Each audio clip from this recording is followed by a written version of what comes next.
Hello, everyone. I'm Claire Davis from Mental Health Chats, and I'm back. And I'm back on speaking about the topic that's very sensitive for a lot of people. And the topic, as you know, is sexual assault. And we've had three amazing speakers. And today I am very excited to introduce an amazing lady to you. Her name is Claire Bloor, and she is the CEO of SARSAS. Hello, Claire. How are you? Hi, Claire. How are you doing? I'm very, very well, thank you. Would you like to explain to everyone what SARSAS is? What it stands for? It's a tongue twister, a great acronym. SARSAS is Somerset and Avon Rape and Sexual Abuse Support.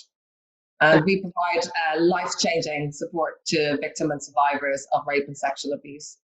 But we also have a kind of big vision of an end to sexual violence. So we do quite a lot of work around campaigning, prevention, early intervention, and healthy relationships and consent. So we try and do both sides, keep giving support to survivors that need it, but also trying to end sexual violence, which we don't think we'll do by lunchtime, but we'll really keep pushing on.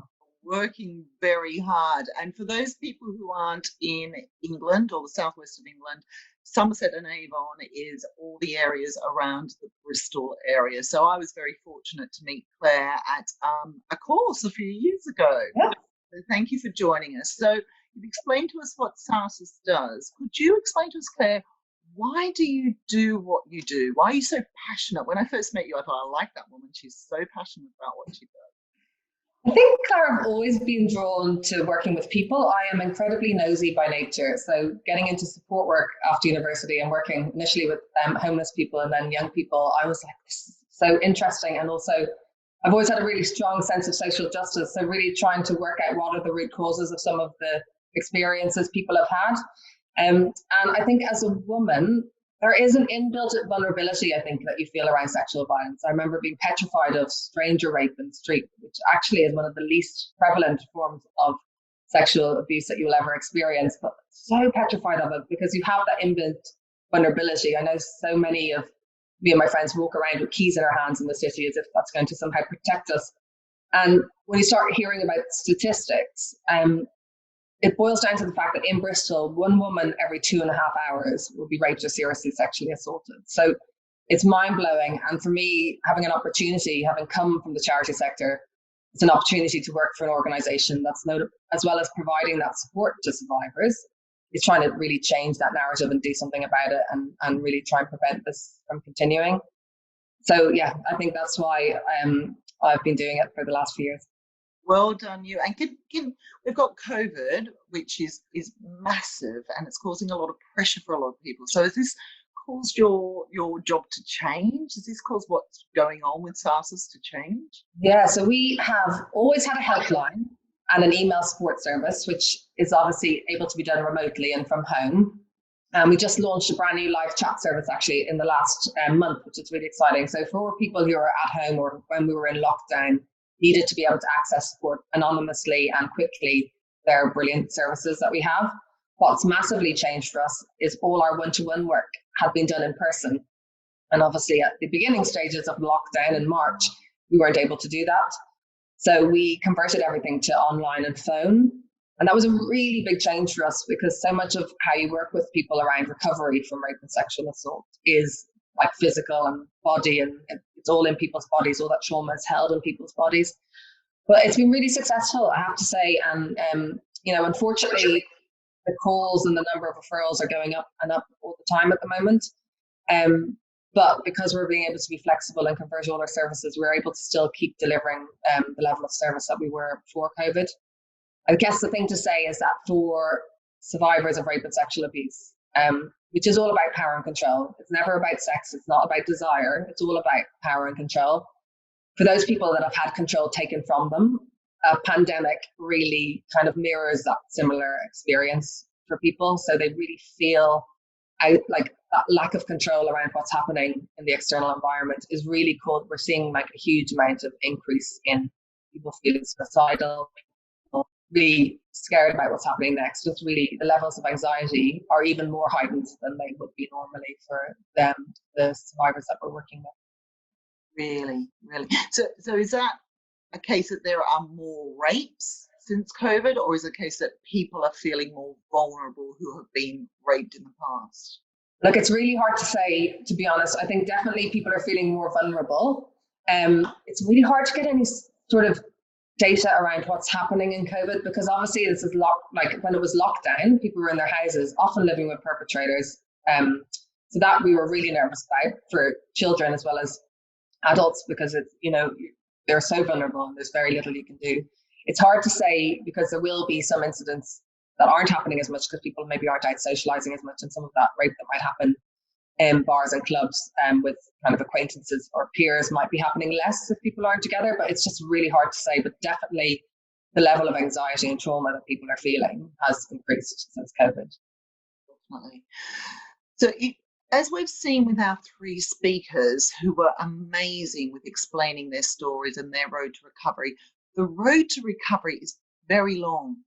Yes. And our speakers had multiple situations of sexual assault, but even people with just one situation of sexual assault, the road to recovery is such a long road. So how do we support somebody who we know in our lives, that could be in the workplace, in our family, in our group of friends, who has been sexually assaulted on their road to recovery? It's not going to happen overnight. Yeah, it really isn't going to happen overnight. And I think the thing to think about is it's also not linear recovery. So, you might have someone who's experienced this huge trauma that finally feels confident and safe to talk to you about it.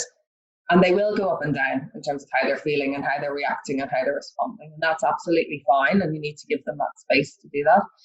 We have a motto, our tagline is listen, believe and support. And I guess that's quite a nice way to think about how you best support someone. And the other thing we have is on our website, we have some self-help guides, particularly for friends and family of people who've experienced rape and sexual abuse. So definitely we'll signpost people there as well. But I think if you think about listening to someone, the fact that someone's able to come to you and talk to you about this says a lot about your relationship with them if you're a family member or a friend, because they obviously feel confident that you will listen to them. And I think just giving someone that space to talk and not jumping in with questions or concerns is really big. It's a really big deal, and letting them go at their pace, and also not expecting them to give loads of detailed information, because this is, as you said at the beginning, it's really difficult for people and it's so personal and so vulnerable. So just giving them some space to talk at their own pace. And if you're in an organization or your employer, making sure that that space is as kind of confidential and safe as it can be. Believing, you wish you wouldn't have to say this, but actually we're in a culture where survivors of rape and sexual abuse are often not believed. We see what's happened with young people and children in any of those big cases where those kids came forward to try and tell people what happened to them and no one believed them. The statistics are difficult, but what we know about people making up cases in terms of court cases are that they can get some data on, it's tiny. It's like 3% is what the kind of number is meant to be. So we know people aren't lying about this stuff. So starting from a point of belief and letting them know that you're going to just listen and believe them, it's huge. And that genuinely can be life-changing for people who are so concerned that they're not going to be believed. I think that's one of the reasons we hear why people don't come forward.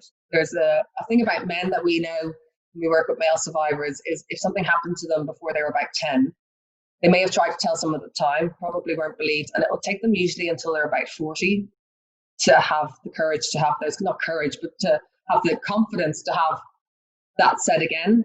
So that's, 30 odd years of living with the devastating impact of that trauma without having anyone to discuss it with. So believing is huge. And I think then supporting, just being there to support the person, being there to talk through any next steps they might have, or they might want to take, or they might not want to take, because there's also a lot that people don't want to do. And yeah, just remembering that if they're there talking to you, you're doing a good enough job and you've made them feel safe. So I think those are the kind of key things that I would say to do. So I have a few don'ts as well, if that's okay. So I think the first thing we describe it in work is don't Columbo them. You are not the police, you're not an investigator. You don't need to know details, and actually it can be really re-traumatizing for people to relive those experiences. Let them tell you as much or as little as they need to, but you don't need to investigate that for them, just give them the space. I think it's really important to remember that you may not be able to promise you can keep this a secret.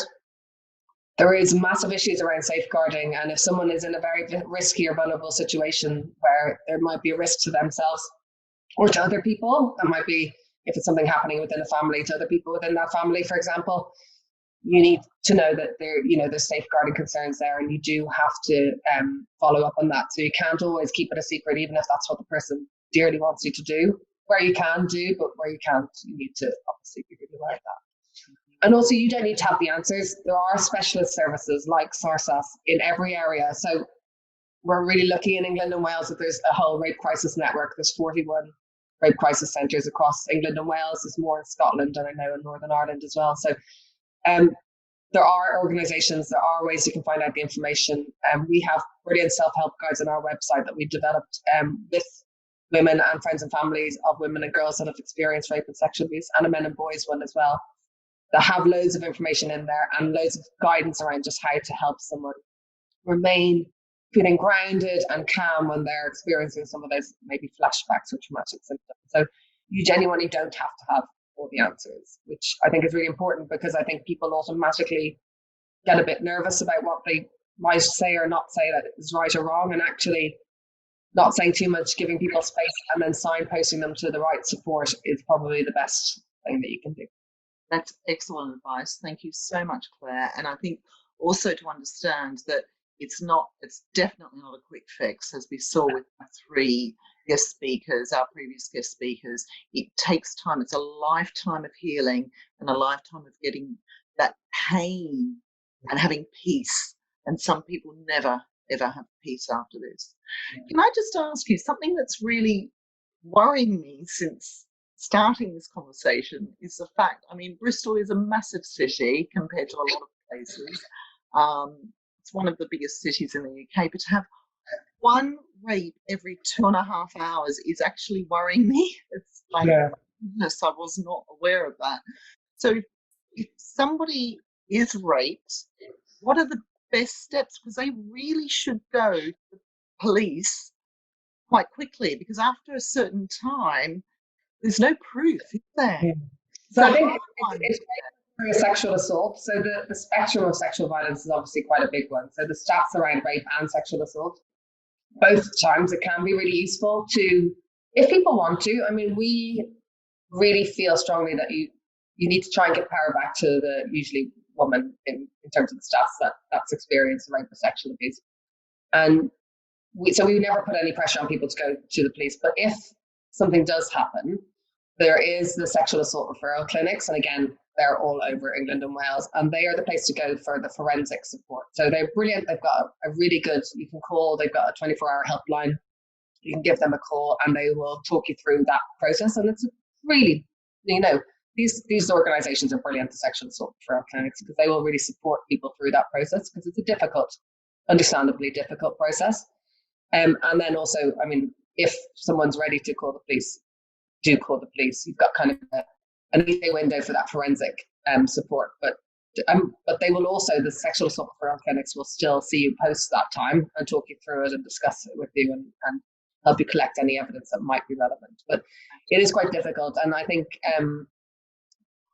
the feeling of wanting to go to the police when you see how very irregularly, it's 2.5% of rape cases get prosecuted.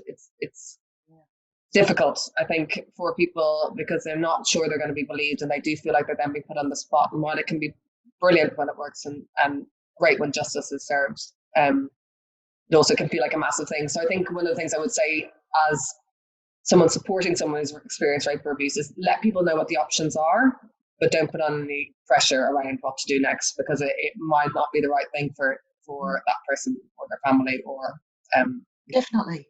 And it's every situation, and it's so difficult to prove. It's absolutely so difficult to prove, and it's also looking after the mental health of the person who has been abused, because it's not going to happen overnight. They're not just going to go into jail the next day. It's going to be a long process and a lot of interrogation, which is very, very difficult. And the burden of proof is on the victim or survivor. So I think that's, it's really huge, but it can be brilliant. And the police can be absolutely amazing in terms of supporting survivors. We have so many cases where the police have been incredible, who've totally had the back of the survivor that they're working with, really, in terms of making sure that they know every step of the way what that process will look like and what the next steps are. They've been brilliant, but still the prosecution rate is so small because it's often 2 people in a room and really difficult to prove. Yeah. Thank you for being so open. It's been an absolutely amazing talk. So we've mentioned SARSAS quite a few times. The website's there, and I'll also put the website in the comments. SARSAS is an independent charity who also gets some government funding, but they do really appreciate donations. So you can go onto the website for donations. So thank you very much for offering that. And this has been quite an emotional topic, and it's been a lot bigger than I realised. And there's a topic that 𝗖𝗵𝗆𝗀𝗀 actually came forward and said, I'd like to talk about this. So I sourced other speakers, and I'm really, really pleased that I've done this topic. So I'm going to be getting a lot of statistics together with Benny, and we're going to be discussing the facts next time, because it is such an important topic. So thank you, Claire. Thank you so much, Claire. Lovely to talk to you. Lovely, lovely to hear your views, and well done for all the hard work you're doing to help. Oh, thank you. Take care. Bye-bye.